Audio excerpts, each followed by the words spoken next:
Bienvenidos todos y todas a una ocasión más de su podcast de este mundo de la teología, Faro Teológico. Episodio número 34, ya estamos en la colita del mes de febrero del año 2025, continuando con este podcast que viene creciendo de poco en poco y venimos metiéndonos en todos estos temas interesantes que tienen que ver con la teología y con el mundo en general. La teología puede abarcar muchas aristas. Les damos la bienvenida a todas las personas que nos están escuchando en el canal de YouTube de la Universidad Luterana Salvadoreña. Recuerden que pueden visitar el podcast en la sección de podcast, en donde van a poder encontrar el apartado de Faro Teológico y ver los otros 33 episodios pasados y los futuros. Estamos en la cabina de Radio ULS con el maestro Roque Regalado, decano de la Facultad de Teología y Humanidades de la Universidad Luterana Salvadoreña, y también con nuestra invitada especial, la maestra Idania Mejía, teóloga y graduada de la Universidad Luterana Salvadoreña. Hola, buenos días o buenas tardes o buenas noches a todos y todas. Es un gusto para mí poderles acompañar nuevamente. Y bueno, vamos a ver qué sale este día. Bienvenidos y bienvenidas todos a este espacio de reflexión teológica. Agradecemos siempre su fiel sintonía y buscamos que este espacio sea un espacio de reflexión, de encuentro y ante todo de mirada hacia la realidad de las personas vulnerables, de los grupos vulnerables, que desde el Evangelio se nos pide iluminar esa realidad. Reiteramos la bienvenida para este nuevo podcast. Les saluda su servidor Rodrigo Valdés y el tema de hoy, migración, una perspectiva teológica. Maestra, ¿cómo podemos comenzar a hablar sobre la migración desde una perspectiva teológica? Quizás antes de abordar las aristas propiamente teológicas, siempre es necesario, al menos desde este tema, pensar en cómo se piensa cuando se habla de la figura del migrante o de la migración. Casi siempre nosotros pensamos de primera mano en cifras, ¿no? Casi siempre pensamos, ¿cuántas personas migrantes hay? ¿Cuántos son los que se van o los que retornan alrededor de un año, por ejemplo? Claro. Sin embargo, pocas veces nosotros pensamos en el resto de formas o de manifestaciones de la migración. Y aquí es cuando ya sí nosotros podemos empezar a hablar de los conceptos desde la teología, es decir, la figura del retorno, la figura de aquellos que son migrantes, pero es una migración regular, una migración irregular, exactamente. Y cómo además estos conceptos se ven palpables en los diferentes textos bíblicos, tanto en el Antiguo Testamento como en el Nuevo Testamento. Y además de esto, ¿qué implicaciones tiene? Implicaciones políticas, sociales, económicas, de género, de religión. Hablar del tema de la migración no es exclusivamente o no se define exclusivamente a partir de las cifras. Se define desde toda la cosmovisión que aborda la figura de la migración y la figura del migrante también, porque más allá del movimiento de migrar, hay personas que son migrantes, que como decía el maestro Roque hace un momento, son estas personas que viven dentro de una figura de vulnerabilidad, esa vista hacia la realidad, que es uno de las aristas, diría yo, de este podcast, y cómo además, cómo se entretejen en una realidad que es la realidad que nosotros vivimos, que es la realidad que además vivieron muchos antes que nosotros, y que además de eso nos incluye, nos convoca y nos debería de provocar al menos.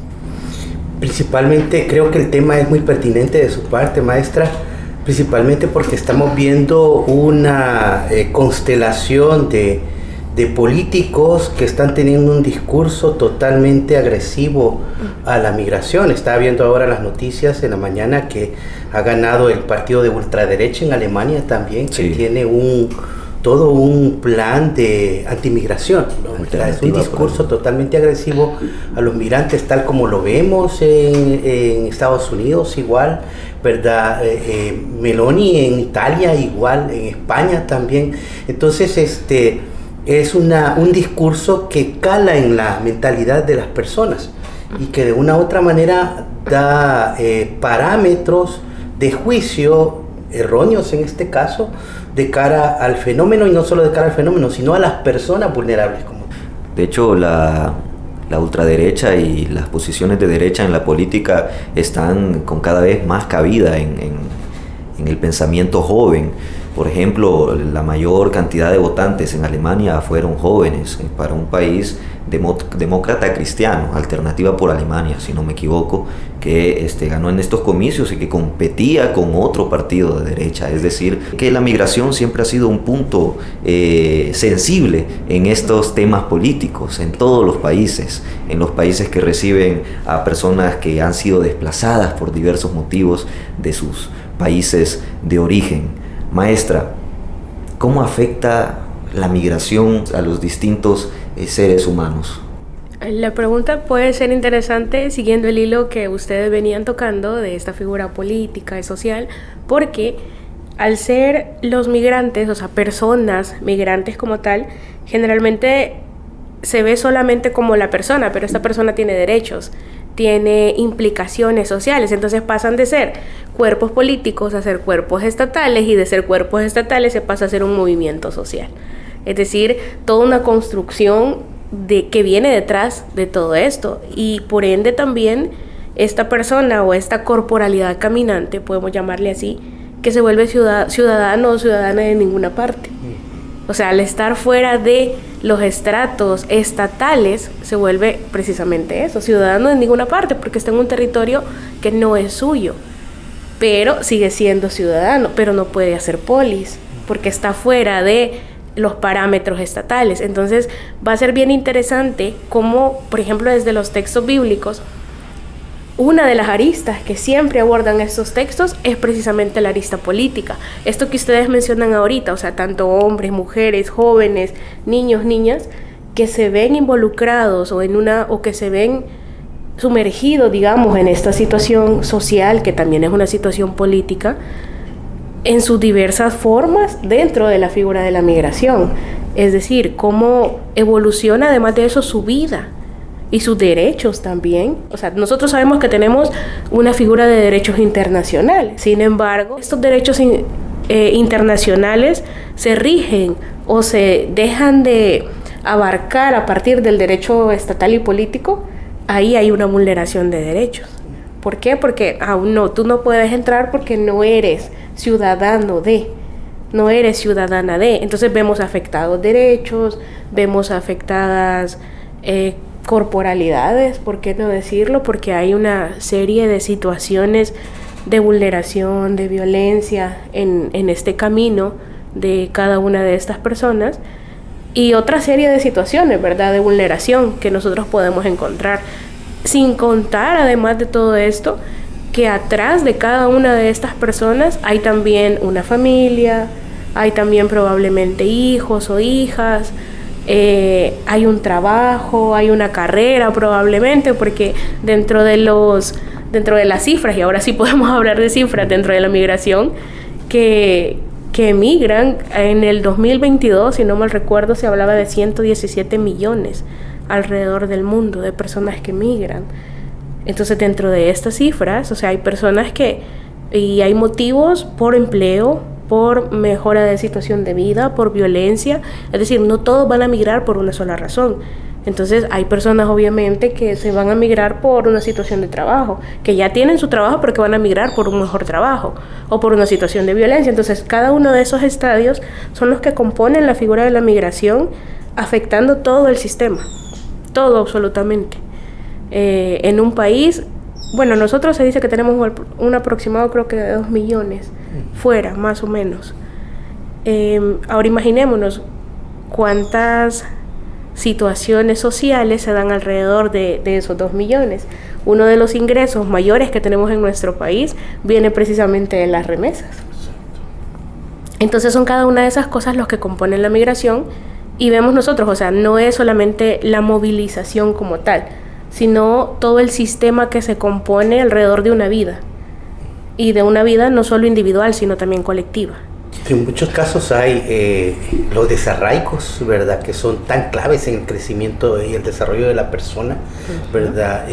Vulneran realmente de manera cultural, de manera social a la persona, ¿verdad? Son vulnerabilidades que de repente son invisibles, que las padecen como grupo, como persona, que aún por veces también no están reglamentadas dentro del derecho internacional, ¿verdad? Y sin embargo son situaciones psicológicas, sociales, que afectan el desarrollo de las personas como tal. Dentro de los distintos colectivos que se ven forzados muchas veces, la mayoría de veces, a migrar, podemos encontrar niños, niñas, jóvenes, mujeres, hombres, a veces hasta personas adultos mayores, pues. En el caso de las mujeres y de las niñas existe una vulnerabilidad muy evidente, pues. Es muy común escuchar historias de migración de salvadoreñas, de centroamericanas, que han sido pues violentadas sexualmente en el camino. Desde un enfoque de género, ¿cómo se puede abordar la migración? Desde el enfoque de género, yo creo que siempre va a ser necesario abordarlo desde al menos dos aristas. Por un lado, el enfoque público y el enfoque privado. Es decir, yo como persona, yo como Idania, que tiene derechos, que tiene también una corporalidad que necesita ser defendida y no vulnerada, pero también desde el espacio público, es decir, cuáles son los derechos que me rigen a mí también, no solo fuera, no solo dentro de mi país, sino también fuera. Y bueno, nosotros decimos, como decía Rodrigo ahorita, es evidente todas las situaciones de vulnerabilidad que se dan, y escuchamos una y mil historias de situaciones de vulnerabilidad hacia las mujeres en ese camino, ¿verdad? Y que nosotros de fondo también decimos, no es una situación que sea desconocida. Al contrario, es muy normal escuchar en mujeres migrantes que antes de migrar deciden planificar. Así es. Entonces, uno, o sea, viendo este panorama, uno dice qué real y qué palpable es la violencia, al punto de que nosotros la naturalizamos, no en el sentido de aceptarla, pero sí en el sentido de decir, bueno, esto me puede pasar, entonces mejor me voy a cuidar. Y este cuidado, o sea, esta figura de cuidado no debería de ser esa figura de cuidado, o sea, debería de ser la figura de cuidado integral, pero no hay un cuidado integral hacia las mujeres migrantes tampoco. Claro, no decimos de que esto excluye totalmente a los hombres, ¿verdad? Claro que hay una situación de vulnerabilidad también parecida o igual, pero en la situación de las mujeres es tan evidente que prefieren decir, no, mejor voy a planificar antes de emigrar, porque sí o sí me pueden atacar sexualmente. Entonces es algo tan normal, es algo tan común, que dentro de esas dimensiones, tanto públicas como privadas, no vemos una frontera, no vemos una limitante.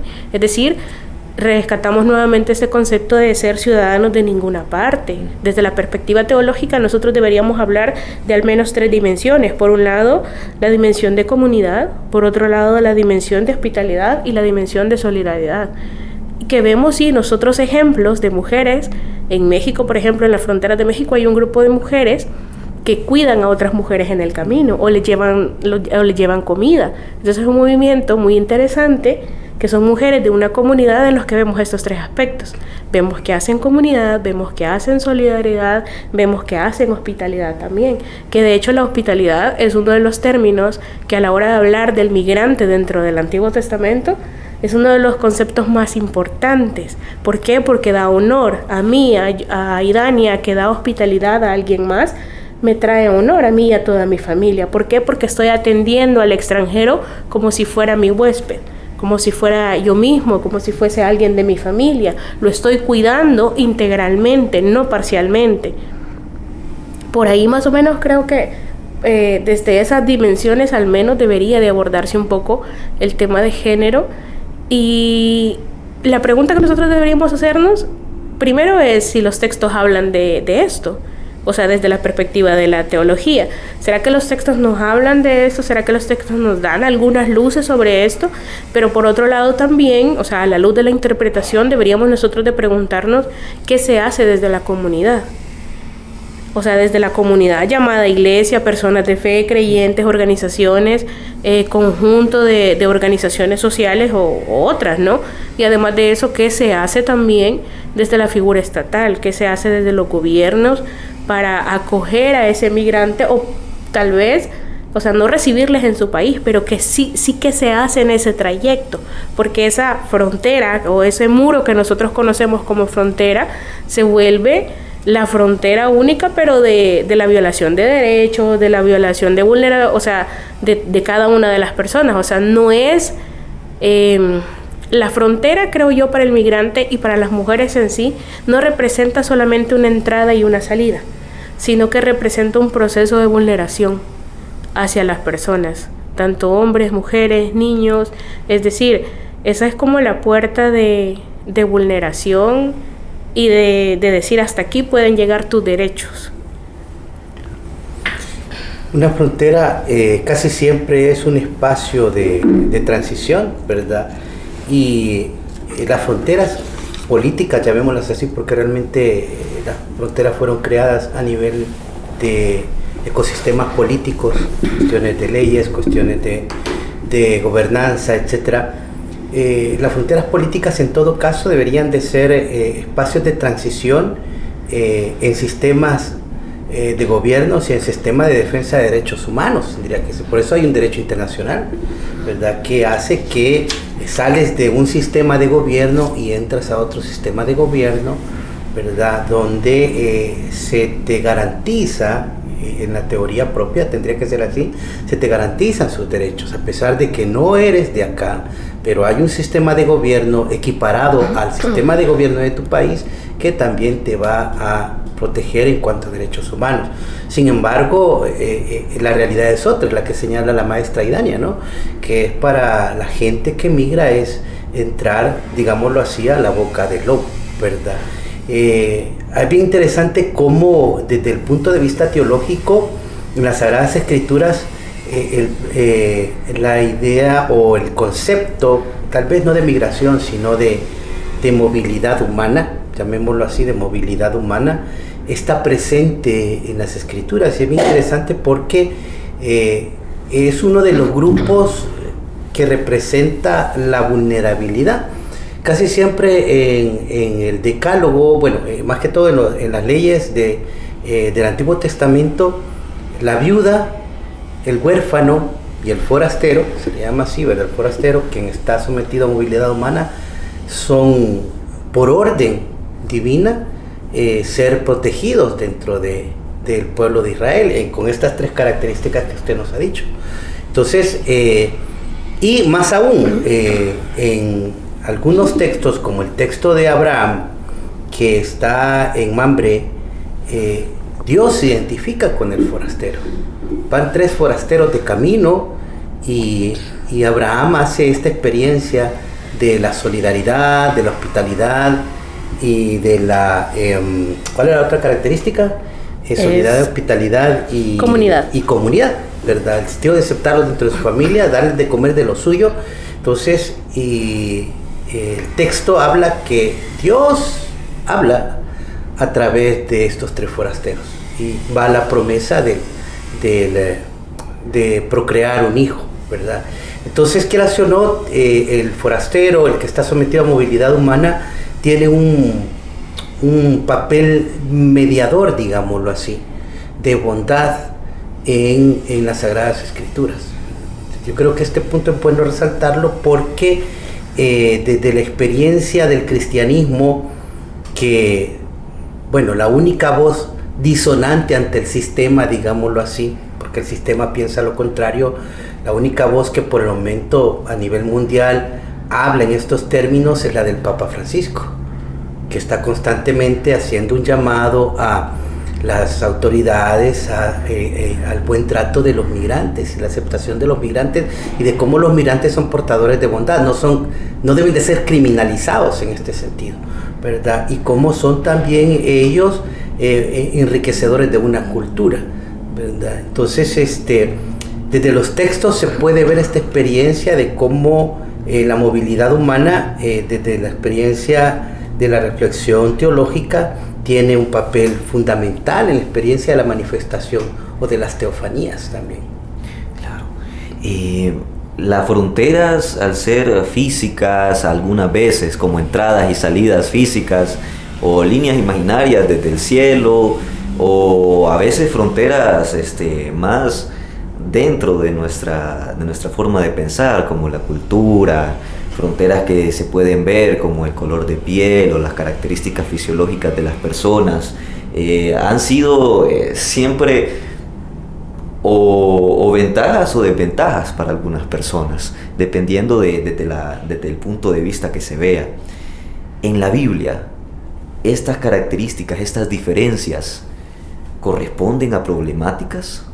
Sí, de hecho sí, y me gusta cuando lo abordas porque creo que al hablar de estas fronteras, que no son solamente esta figura de un muro, ¿no? Por decir algo entre comillas, o sea, ¿qué otras fronteras existen para nosotros poder aceptar a una persona, poder acoger a una persona? Y es precisamente esta figura de migrante, esta figura de persona migrante, desde la que se aborda la figura del texto bíblico.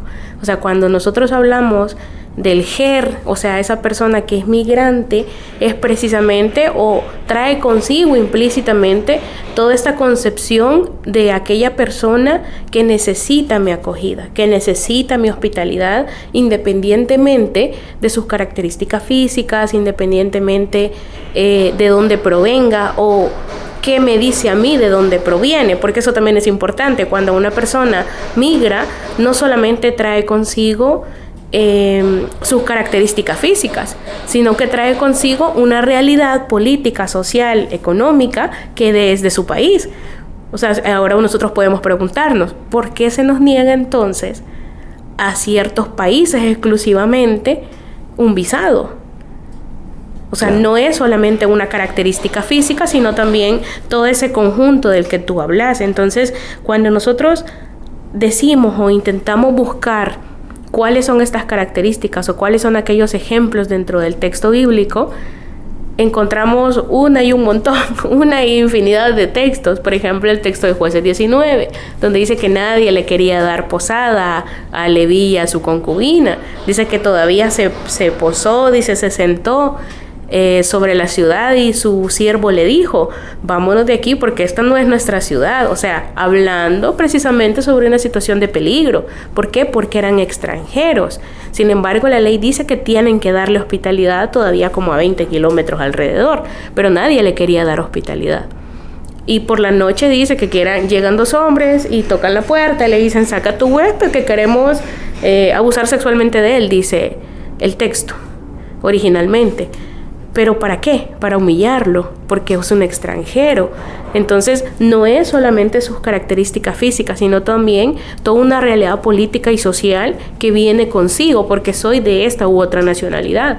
Vemos también así, ese es uno de los textos. Vemos también, por ejemplo, la esposa de Moisés.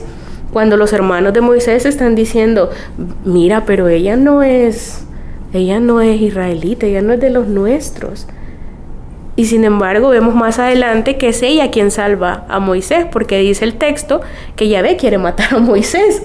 Entonces viene y dice que ella agarra un cuchillo y corta el prepucio, ¿verdad? Dice de su hijo, para hacerlo entonces un israelita. O sea, es ella quien lo termina salvando, una extranjera, al que es el escogido por Yahvé.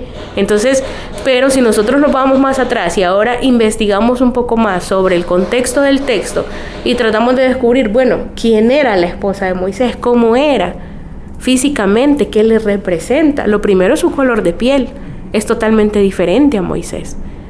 Lo próximo es también su religión, porque ella no pertenece a la misma religión, no pertenece a la misma cosmovisión de Moisés. Entonces vemos otro parámetro en el que no solamente son características físicas, sino que también es toda una cosmovisión política, social, en esta figura de no mezclarnos, en esta figura de no combinarnos porque no somos iguales, porque hay una frontera que es invisible ante aquello de no somos iguales nosotros, o sea, no nos podemos mezclar, no estamos aquí, entonces tu visión y mi visión no combinan.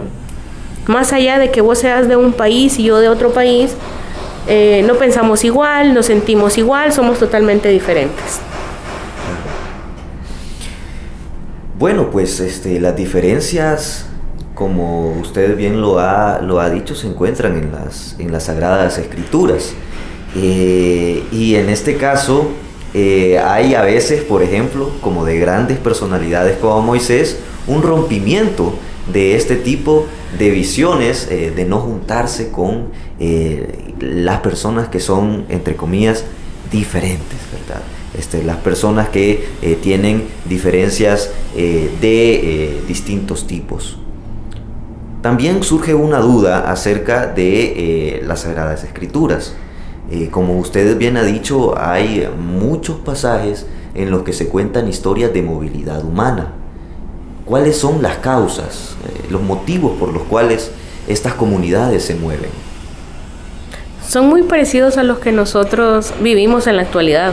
O sea, situaciones políticas, situaciones económicas, motivos de trabajo, y de eso pues hay una infinidad también dentro de los textos bíblicos.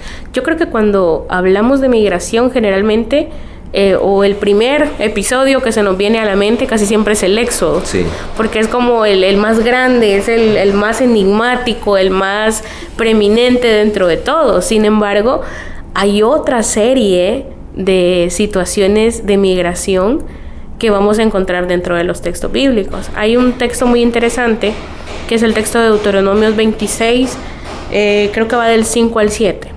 Y dice literalmente, bueno, no literalmente, voy a parafrasearlo más o menos, pero dice algo así como: mi padre era un arameo errante y dice, bajó a Egipto y se estableció ahí como migrante y no sé qué, y luego comienza a relatar su historia.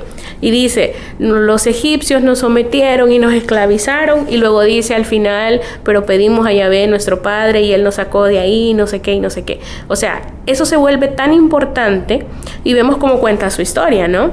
Que no solamente venía de una situación de extranjería, sino que también fueron sometidos a una situación de violencia, de vulnerabilidad, de esclavismo. Y luego dice, pero nosotros pedimos a Yahvé y él nos sacó de ahí. Entonces, creo que ese es uno de los cantos más importantes del Antiguo Testamento, de hecho, y relata precisamente su historia. Relata precisamente cómo, por qué migraron, qué les sucedió cuando migraron y cómo salieron de esa situación tan difícil, por decirlo así. Hay otro texto, el texto de José y de sus hermanos, por ejemplo, cuando estos venden a José. El texto dice que lo venden porque sentían celos de él, porque su padre lo amaba muchísimo. Entonces venden a José, precisamente a alguien que compra esclavos en una casi que frontera de su tierra y la otra tierra. Entonces estos lo venden. Al venderlo, vemos cómo él migra a otra ciudad, y en esa otra ciudad dice que le meten preso, que hay una mujer que intenta seducirlo, y es bien interesante porque el texto dice, era un joven muy hermoso y era joven, o sea, dos características que son referidas a una corporalidad física, claro, pero es una persona migrante. Entonces, y luego dice el texto que la esposa del jefe de él intenta seducirlo, le dice que se acueste con él y no sé qué. Entonces lo vemos en una doble situación de vulnerabilidad. Primero porque es joven y segundo porque es extranjero. Bueno, y aparte de eso dice que es hermoso. O sea, son características físicas por las cuales está siendo vulnerado también. Pero también vemos la situación de migración por la cual también está siendo vulnerado. Es decir, él no es de ahí, tiene que adaptarse a una situación social, política, religiosa, económica de una ciudad que no es su ciudad. Al final ya vemos nosotros, ¿verdad?, cómo dice que hay una situación de hambre en su ciudad original, y sus hermanos llegan a comprarle grano. Entonces va a ser bien interesante porque entonces ahora sus hermanos están migrando por una situación de hambre extrema, y dice que van a comprar grano. Cuando él se da cuenta que son sus hermanos, manda a uno de sus sirvientes a que meta una copa en sus sacos de trigo. Cuando atrapan a los hermanos, el sirviente le dice, ¿por qué has robado la copa en que mi amo adivina? La adivinación era una práctica popular de la tierra en la que ahora vive José, no de la tierra original en la que él vivía. Entonces vemos a una persona migrante que ya se adaptó, que ahora tiene una situación importante, o sea, ahora tiene un trabajo importante, pero que ahora también tiene prácticas religiosas que no son suyas, que no pertenecen a su tierra originalmente, sino a una adaptación política, social, económica, representante de un migrante. Hay varias causas que también se ven a nivel político. Por ejemplo, en el Nuevo Testamento se menciona en los Hechos de los Apóstoles de judíos que han sido sacados de Roma y han tenido que salir de Roma, ¿verdad? Porque los emperadores tienen políticas adversas a cuestiones religiosas. De nuevo la experiencia esta de la aberración a la migración por el temor a que prácticas religiosas o prácticas culturales afecten nuestras prácticas también, ¿verdad? O nos afecten políticamente. En este caso recordemos que ni los judíos ni los cristianos estaban sujetos, ¿verdad?, a la religiosidad política de Roma, ¿verdad? En este caso el culto al emperador. Sabemos que eran aversos a esto, y esto les trae toda una política de exclusión de tal grado a incluso perseguirlos. Entonces vemos también este tipo de migraciones que se dan por causas políticas, sistemas políticos, ¿verdad?, que no están de acuerdo con creencias y cuestiones culturales. Lo traigo a colación porque de nuevo son situaciones que se están volviendo a dar en nuestro mundo, ¿no? ¿Verdad? Por ejemplo, el caso, valga que estamos hablando del Dios de Israel, ¿verdad? El caso de Israel y Palestina, por ejemplo. Es una guerra de este tipo, ¿verdad? El caso de la ultraderecha ahora en Europa, ¿verdad? Que es una guerra propiamente política, porque se le hace la guerra a los migrantes a nivel de leyes, a nivel del sistema legal. Entonces también son situaciones que se siguen dando en nuestra sociedad y que las primeras comunidades cristianas también las sufrieron. ¿Cómo trata Jesús a los migrantes, a los extranjeros? Yo creo que porque también es una pregunta un tanto subjetiva, o sea, porque decir cómo ve Jesús al migrante también depende mucho de las leyes. Depende mucho del contexto, depende mucho de cómo se desenvuelve el movimiento de Jesús en esta época, hablando del Jesús tanto histórico como del recordado quizás aquí. Pero yo creo que quizás algo que nos podemos preguntar también en cómo ve Jesús a las personas migrantes es cuál es el papel del movimiento de Jesús a la hora de ver a estas personas migrantes. Hay una serie de textos en las que se dice que Jesús está traspasando las fronteras, es decir, está caminando por donde no debe de caminar. Por ejemplo, el texto de la mujer del pozo, cuando Jesús primero dice que estaba en una tierra que es fronteriza, o sea, no estaban ni en su tierra ni tampoco estaban en la tierra de la mujer del pozo. Entonces, ellos se encuentran en una tierra neutral. Entonces, va a ser bien interesante la conversación que se va a dar entre ellos, porque ni uno pertenece aquí ni la otra pertenece allá. Entonces, a la hora de encontrarse en una tierra neutral, porque la ley dice que, primero, que hombres y mujeres no pueden platicar, menos en una situación de soledad, primero. Segundo, al ser extranjeros, ninguno puede platicar. O sea, no pueden sostener una conversación como la estamos sosteniendo ahorita nosotros tres. Entonces, al ser una tierra neutral, digamos que la ley en alguna medida queda neutral. La conversación que se va a entretejer en ellos va a resultar bien interesante, porque al final ambos terminan, digamos, concluyendo que está bien. O sea, al final no termina él acusándola ni ella rechazando del todo su argumento, sino todo lo contrario. Terminan como, sí, está bien, tenés razón, pero démonos cuenta que estamos en una tierra neutral. Eso para empezar. Igual hay otra serie de textos en las que vamos a ver a Jesús hablando con extranjeros, hablando con mujeres extranjeras, hablando con personas que no entran, digamos, dentro del círculo establecido hacia Jesús. Lo vemos, por ejemplo, cuando Jesús es invitado a un banquete, al del cobrador de impuestos, y dice de que están todos en el banquete, entonces están todos conversando y de repente entra una mujer.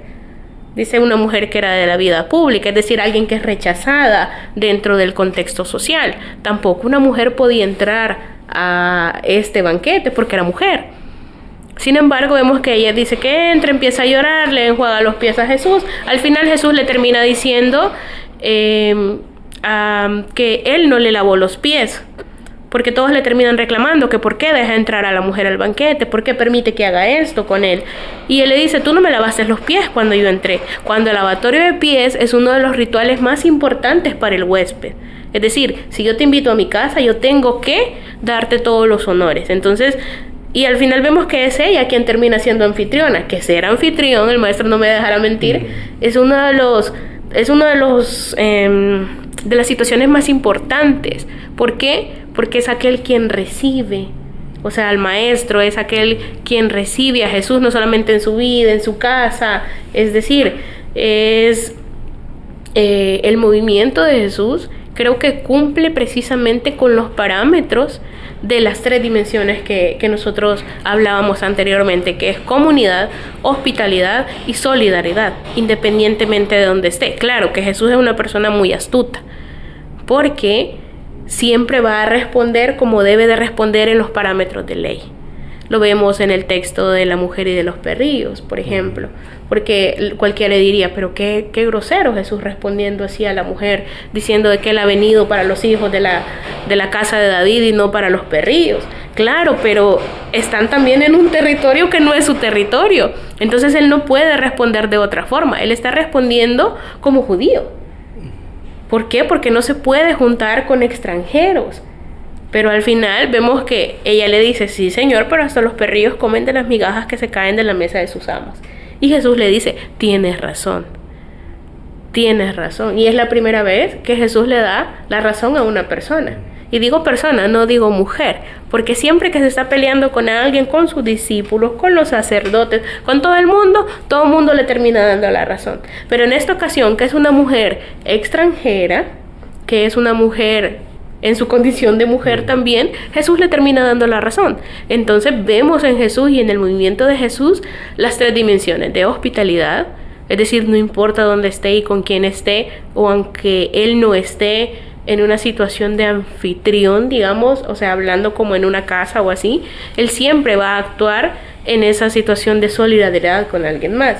Siempre va a hacer comunidad con aquellas personas que se encuentran en su camino.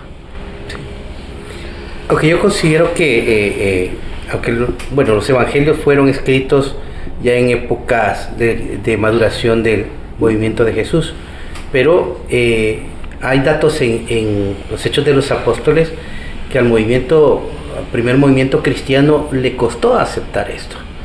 En el sentido de, por ejemplo, el texto en que Pedro es llevado por el Espíritu a casa de un romano, ¿verdad? Y el conflicto aquel de si los paganos también están llamados a la salvación. Hay una frontera también ahí. Son gente que de una u otra manera tienen otras culturas, tienen otra cosmovisión, como tú lo decías, y se da todo el debate aquel de si los paganos tienen que entrar por vía de la ley de nuevo, aceptar una cultura que no es de ellos, una religiosidad que no es de ellos, o realmente están abiertas las puertas para la salvación en Cristo desde la experiencia de la comunidad cristiana, ¿verdad? Hay todo un proceso de aceptación también en este sentido.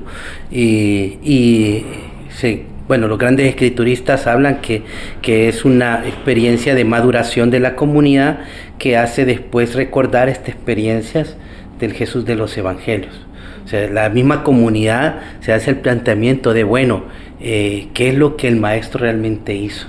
¿Verdad? Y salen de nuevo estas 3 características, ¿verdad? Paganos que pasan a formar parte de una comunidad, y Pablo es mucho más más explícito de una nueva patria, porque habla de patria con su contexto como tal, con sus nuevas leyes, que es la ley del amor, con su nueva gobernanza, que en este caso es el reinado de Dios. Entonces Pablo lo va a plantear desde esta perspectiva. Para Pablo es una migración también, de fe, de cosmovisión, de experiencia de vida. Quizás para agregar, aquí creo que es bien importante también el hecho de entender que una cosa es Jesús, Jesús en sus palabras y sus dichos y sus hechos, y otra muy distinta también, como lo recalcaba el maestro, el movimiento de Jesús. Que claro, lo primero es aquellas dos dimensiones que mencionábamos al principio, lo privado, o sea, la casa tal cual, yo aquí con mis discípulos, nosotros. Y otra es el movimiento de Jesús que se desborda a lo público. Es decir, que ya no solamente es un movimiento personal particular, sino que también abarca a la sociedad en sí, y en el que ya nosotros vemos entremezcladas en la figura, por ejemplo, de Pablo, toda la figura de la polis. Exacto. Creo que uno de los textos más interesantes precisamente de esto, de cómo evoluciona la comunidad y de cómo hay una mezcolanza, por decirlo así, entre cristianos, y cómo evoluciona también la figura de la religión, es precisamente el texto aquel en el que habla y dice que no pueden las mujeres traer joyas, plegmacines y todo este tipo de cosas en el cabello, que no como que asusten a la comunidad con sus joyas ostentosas y esto. Pero claro, ¿quiénes podían traer joyas? ¿Quiénes podrían traer trenzas, estos plegmacines en el cabello? Eran exclusivamente aquellos que tenían sirvientes. Entonces el movimiento de Jesús ya no es una comunidad privada, ya no es solamente personas excluidas, sino también personas ricas. Es decir, personas que abarcan otros sectores de la sociedad. Y algo bien importante también de recalcar es que las enseñanzas precisamente que aborda el texto bíblico o los pasajes de la figura de la migración van en un variopinto particular, porque no solamente son hombres, son mujeres. Cuando se refiere a hombres, en su mayoría trae implicaciones políticas y sociales, pero cuando se refiere a mujeres y niños, trae convicciones más amplias, porque ya no solamente habla de situaciones políticas y sociales, sino también de situaciones de vulnerabilidad y de violencia. Entonces, como les decía, es un variopinto espectacular en el que nos podríamos dar gusto estudiando cada uno de los textos, pero creo que sí es bien importante esta última pregunta que Rodrigo nos hacía, y cómo además lo entendemos hoy día. O sea, partiendo de estos conceptos y de estas designaciones, ¿cómo entonces lo debería de entender la Iglesia hoy día? Bueno, pues en el tema de hoy, la migración, desde una perspectiva teológica, hemos profundizando acerca del tema de la migración como tal, el tema de la perspectiva de género y el tema de cómo podemos relacionar con los textos bíblicos, las Sagradas Escrituras, qué nos dice las Sagradas Escrituras acerca de la migración y cómo el movimiento de Jesús se comporta frente a este fenómeno humano que ha estado desde el inicio de nuestra humanidad. Conclusiones finales, maestros y maestras. Pues yo creo que una de las conclusiones que deberíamos nosotros de dejarnos es esta, de cómo lo debería de ver la Iglesia, más allá de proclamaciones apologéticas, escatológicas, sino también con las implicaciones sociales.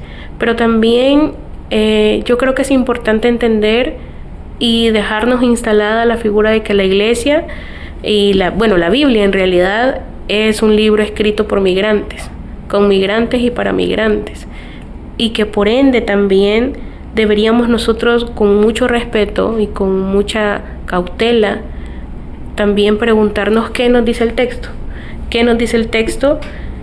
¿Dónde está Dios en cada uno de esas figuras de la migración del texto? Y que más allá de una teología de la migración, deberíamos también hablar de una teología del migrante. Sí, considero que el tema, como lo decía al inicio, que la maestra nos ha reflexionado, es pertinente en el sentido de que vamos a empezar a ver en las redes sociales un sinfín de discursos que van a criminalizar a las personas que están en movilidad humana. Y nosotros como discípulos de Jesús tenemos que también dar una palabra, ¿verdad? Dar una palabra para desmantelar estos discursos muchas veces ideológicos.